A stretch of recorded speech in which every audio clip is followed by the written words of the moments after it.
Hello student, welcome to my YouTube channel Rohit academy. Student, आज हम इस वीडियो में आप लोगों को बताएंगे क्लास 10th का आप लोगों का सब्जेक्ट है साइंस, यानी कि आप लोगों का कक्षा 10 का विषय विज्ञान है। त्रैमासिक परीक्षा का आप लोगों का पेपर है 2024-25 का। आप लोगों का बिल्कुल न्यू पेपर है, वायरल पेपर है। आप लोगों का जो पेपर का कोड है यानी कि पैटर्न है आप लोगों का डी है। इसका हम संपूर्ण आप लोगों को पूर्णांक जो आप लोगों का 70 में 70 नंबर इसको कंप्लीट कराएंगे एंड आप लोगों को बताएंगे। और आप लोगों को जानकारी के लिए बता दूं पेपर की ये पेपर आप लोगों का सिर्फ और सिर्फ त्रैमासिक परीक्षा के लिए इंपॉर्टेंट नहीं है बाबू। आप लोग का त्रैमासिक परीक्षा के लिए भी इंपॉर्टेंट है, यानी कि क्वार्टरली एग्जामिनेशन के लिए भी इंपॉर्टेंट है, अर्धवार्षिक परीक्षा के लिए भी इंपॉर्टेंट है, यानी कि हाफ ईयरली एग्जामिनेशन के लिए भी इंपॉर्टेंट है, और प्री बोर्ड और बोर्ड एग्जाम के लिए भी इंपॉर्टेंट है। सभी जगह सभी पेपर में यहीं से क्वेश्चन पूछे जाएंगे। ठीक है, चलिए बिना देरी के हो शुरू करते हैं, अपने क्वेश्चन पर आते हैं। खंड आ यहाँ से हमारा स्टार्ट होता है, जिसमें से बहुविकल्पीय प्रश्न दिया गया है।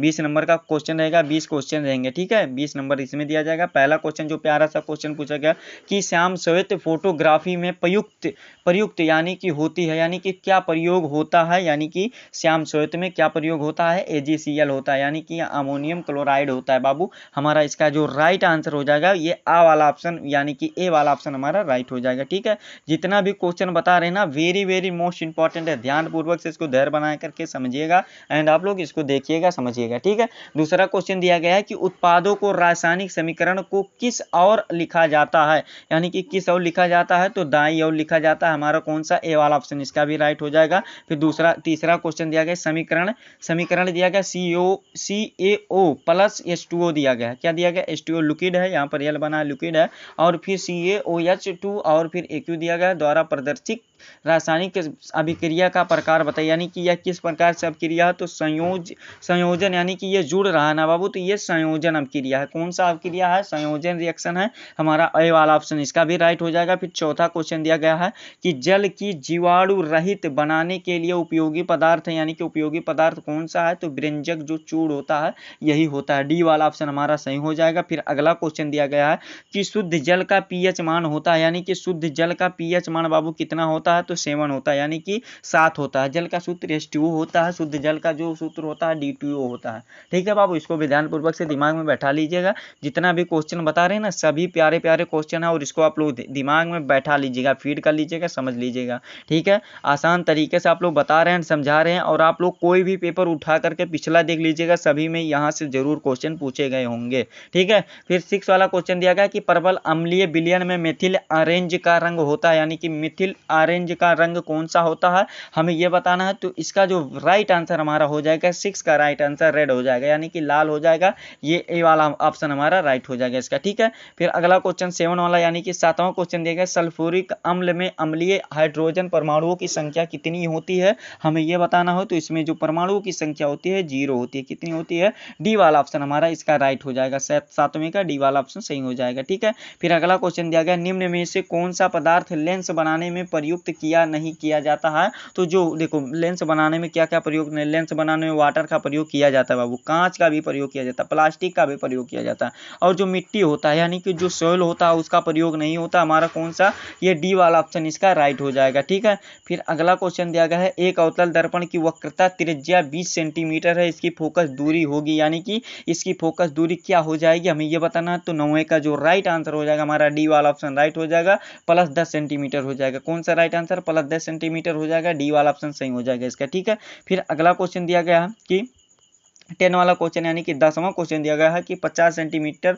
फोकस दूरी वाले उत्तल लेंस की क्षमता होगी, यानी कि उत्तल लेंस की क्षमता क्या होगी, हमें यह बताना है। तो 10वां का जो राइट आंसर हो जाएगा हमारा बी वाला ऑप्शन राइट हो जाएगा, प्लस 2D, यानी कि डी का मतलब होता है डायरेक्टर होता है। ठीक है, लेंस का जो मात्रक होता है डायरेक्टर होता है। ठीक है, ये हमारा कौन सा, ये 2D हो जाएगा। ये कौन सा राइट आंसर, डी वाला ऑप्शन हमारा सही हो जाएगा इसका। ठीक है, फिर अगला क्वेश्चन चलिए देख लेते हैं। देखिए इधर आप लोगों का पहला पेज का क्वेश्चन खत्म होता है, दूसरे पेज पर आते हैं। दूसरा पेज पे देखिए क्या दिया गया, ये बिल्कुल वायरल पेपर है, 2025 बोर्ड एग्जाम के लिए भी इंपॉर्टेंट है, और 24 जो आप लोगों का अर्धवार्षिक होगा या मतलब आप लोगों का त्रैमासिक होगा या फिर बोर्ड कभी भी होगा, तो ये सभी के लिए इंपॉर्टेंट है। इसको दिमाग में बैठा लीजिएगा, फीड कर लीजिएगा। ठीक है, 11 वाला क्वेश्चन देख लेते हैं। 11 वाला क्वेश्चन दिया गया है, स्वस्थ आंख के लिए दूर बिंदु होता है, यानी कि स्वस्थ आंख के लिए दूर बिंदु पूछा गया। यहाँ पर ध्यानपूर्वक से समझिएगा बाबू, न्यूनतम दूरी नहीं पूछा गया, दूर बिंदु जो होता अनंत होता। क्या होता? अनंत होता। अगर न्यूनतम पूछता तो 25 सेंटीमीटर हो जाता है।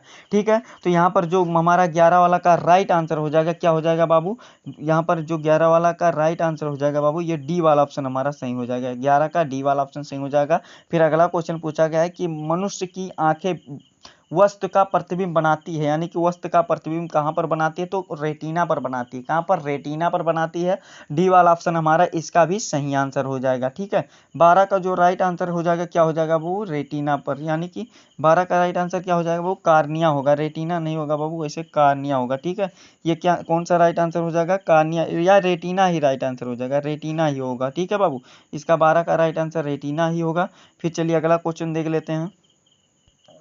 फिर अगला क्वेश्चन जो हमारा दिया गया है कि चंद्रमा, यानी कि अगला क्वेश्चन है चंद्रमा से देखने पर आकाश दिखाई देता है, यानी कि आकाश कैसा दिखाई देता है? तो काला दिखाई देता है, यानी कि ब्लैक दिखाई देता है। हमारा सी वाला ऑप्शन इसका राइट हो जाएगा। ठीक है बाबू, फिर अगला क्वेश्चन दिया गया है कि 14 वाला क्वेश्चन दिया गया है, मनुष्य में वृक्क यानी कि किडनी एक तंत्र भाग है जो संबंधित होता है। ये किससे संबंधित होता है हमें ये बताना है, तो ये उत्सर्जन तंत्र से संबंधित होता है। हमारा कौन सा? सी वाला ऑप्शन इसका भी राइट आंसर हो जाएगा।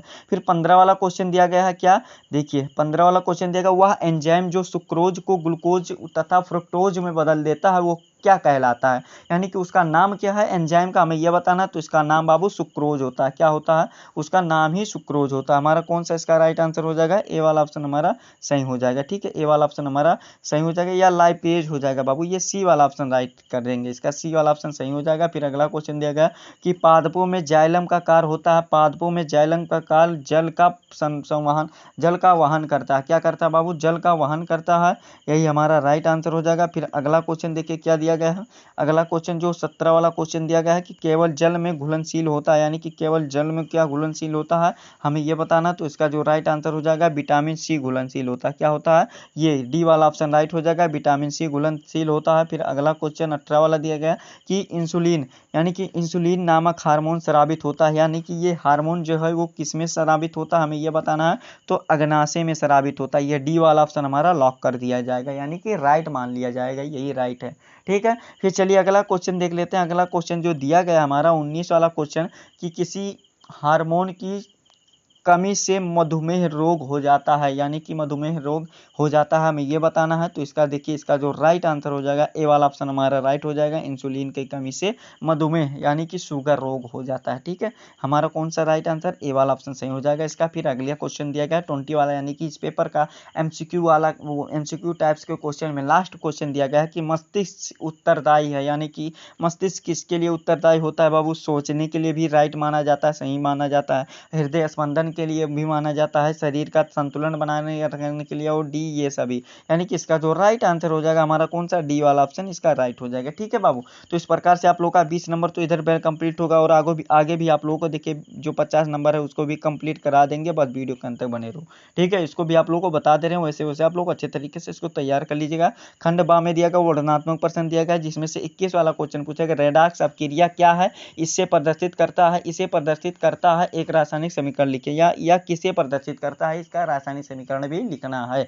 2 नंबर का क्वेश्चन है, यानी कि कह सकते हैं कि अति लघुत्तरीय क्वेश्चन है। ठीक है, तो इसको देखिए अच्छे तरीके से आप लोग जितना क्वेश्चन बता रहे हैं ना उसको अच्छे तरीके से आप लोग रफली कॉपी में नोट कर लीजिएगा। अगर आप इसका नोट्स बनाए होंगे तो उसको याद कर लीजिएगा क्वेश्चन को देख करके, या आप लोग किसी का सहारा लेकर के आप लोग मतलब सोशल मीडिया का सहारा लेकर के उसको ढूंढ करके, या कहीं से क्वेश्चन बैंक से भी आप लोग, यानी कि कहीं से भी आप लोग इसको लिख सकते हैं याद, लेकिन तैयार आप लोग को जरूर करना है। ठीक है बाबू, 22 वाला क्वेश्चन, अगला क्वेश्चन देख लेते हैं। निम्नलिखित को सामरिक को संतुलित कीजिए, संतुलित कर लेना है। इसको देखिए यहाँ पर किया गया है, 2 ही दिया गया है 2 नंबर का, तो इसको वाला भी आप लोगों को अच्छे तरीके से तैयार कर लेना है। लेकिन हाँ, इसको आप लोग वीडियो को रोक करके या आप लोगों को बैक करके इसको जरूर रफली कॉपी में नोट कर लेना और क्वेश्चन का आंसर जरूर तैयार कर लेना। ठीक है, अगर आप लोग कहेंगे तो इसका क्वेश्चन का आंसर आप लोग को करा दिया जाएगा, लेकिन हाँ आप लोगों को कमेंट जरूर करना है। ठीक है, और 23 वाला क्वेश्चन दिया गया, एक रासायनिक अपक्रिया के दौरान अवस्था में अवस्था में परिवर्तन होता है, यह दर्शाने के लिए एक नामांकित चित्र के साथ अपक्रिया की व्याख्या कीजिए। 5 नंबर का क्वेश्चन है, तो ये वाला भी अच्छे तरीके से आप लोग तैयार कर लीजिएगा। 24 वाला क्वेश्चन देगा, प्लास्टर ऑफ पेरिस बनाने की एक विधि एवं एक उपयोग को आवश्यक रासायनिक समीकरण देते हुए लिखिए, यानी कि देते हुए लिखना है। 5 नंबर का क्वेश्चन है, तो ये वाला भी आप लोग अच्छे तरीके से तैयार कर लीजिएगा। 25 नंबर का क्वेश्चन देगा, प्रयोग द्वारा, यानी कि देखो ये वाला भी क्वेश्चन होगा, प्रयोग द्वारा कैसे प्रमाणित करेंगे कि प्रकाश संश्लेषण के लिए पराहरित तथा प्रकाश आवश्यक है। 4 नंबर का क्वेश्चन है, तो ये वाला भी अच्छे तरीके से आप लोग तैयार कर लीजिएगा। 26 वाला क्वेश्चन ये पररंध्र यानी कि स्पुटम का स्वच्छ में नामांकित चित्र कीजिए, यानी कि ये वाला भी कर दीजिएगा। और ये पोषण और पोषण के प्रकार वाला भी, न्यूट्रिशन वाला भी अच्छे तरीके से तैयार कर लीजिएगा।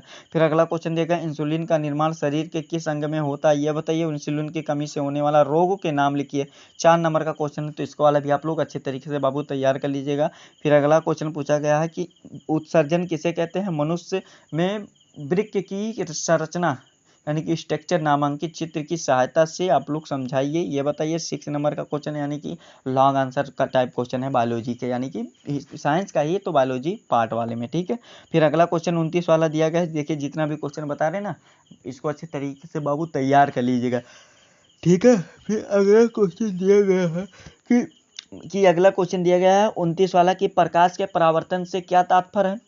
प्रकाश के परावर्तन के नियम को लिखिए। 4 नंबर का क्वेश्चन, तो ये वाला भी अच्छे तरीके से तैयार कर लीजिएगा। एक आप लोग का प्यारा सा न्यूमेरिकल दिया गया है, एक वस्तु 10 सेंटीमीटर फोकस दूरी पर किसी अभिसारी लेंस से 25 सेंटीमीटर दूरी पर रखी है, तो किरण आरेख खींच करके बनाने वाली प्रतिबिंब की स्थिति और प्रकृति ज्ञात कीजिए। 4 नंबर का क्वेश्चन, तो ये वाला भी आप लोग अच्छे तरीके से वेल कंप्लीट कर लीजिएगा, ठीक है।